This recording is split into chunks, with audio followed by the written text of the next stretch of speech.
আমাৰ বাবে এটা অত্যন্ত আনন্দৰ দিন। ভাৰত চৰকাৰৰ এটা নৱৰত্ন কোম্পানী, যাক আমি SJVN বুলি কওঁ, SJVN গ্ৰীণ এনাৰ্জি লিমিটেডৰ লগত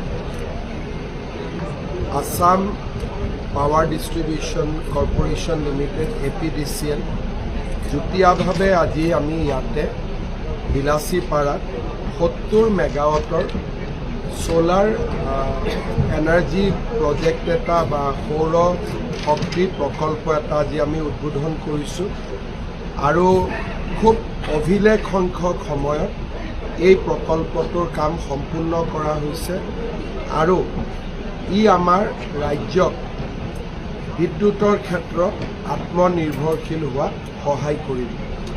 আমাৰ ৰাজ্যত এটা সময়ত আমাৰ লগত একেবাৰেই সোলাৰ পাৱাৰ নাছিলে। আজি আমাৰ এই 70 মেগাৱাটক যদি আমি ধৰি লওঁ, তেতিয়াহ'লে ৰাজ্যত এতিয়া আমাৰ 680 মেগাৱাট সোলাৰ পাৱাৰ আমি উৎপন্ন কৰোঁ। SJVNে শোণিতপুৰ জিলাৰ বৰচলাত আৰু এটা প্ৰকল্প কৰি আছে। তাতে আমি অহা এপ্ৰিল মাহৰ ভিতৰত তাকো উদ্বোধন কৰিব পাৰিম। তাত আমি আৰু 50 মেগাৱাট সৌৰ শক্তি আমি উৎপাদন কৰিব পাৰিম। ৰাজ্য চৰকাৰৰ এটা লক্ষ্য আছে যে আমি অসমত 2000 মেগাৱাট সৌৰ শক্তি আমি উৎপাদন কৰোঁ। 680 মেগাৱাটৰ লগত আমাৰ 50 মেগাৱাট শোণিতপুৰত যোগদান হোৱাৰ লগে লগে আমাৰ সৰ্বমুঠ সৌৰ শক্তি 730 মেগাৱাট হ'বগৈ আৰু ইয়াক আমি পৰ্যায়ক্ৰমে 2000 মেগাৱাটলৈকে লৈ যোৱাৰ বাবে চেষ্টা কৰিম।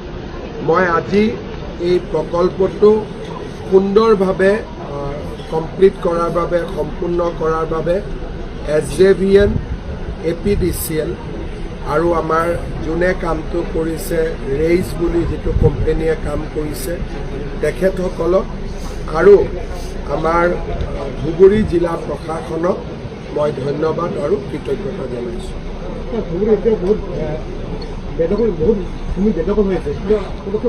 চাওক, আজি এইটো প্ৰকল্পটো আপোনালোকে জানে ইয়াত বেদখল আছিল।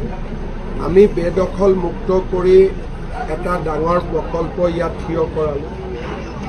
বিলাসীপাৰাতো 3200 মেগাৱাট থাৰ্মেল পাৱাৰৰ কাম খুব সোনকালে আৰম্ভ হ'ব, কাৰণ তাতো আমি বেদখল মুক্ত কৰিছোঁ।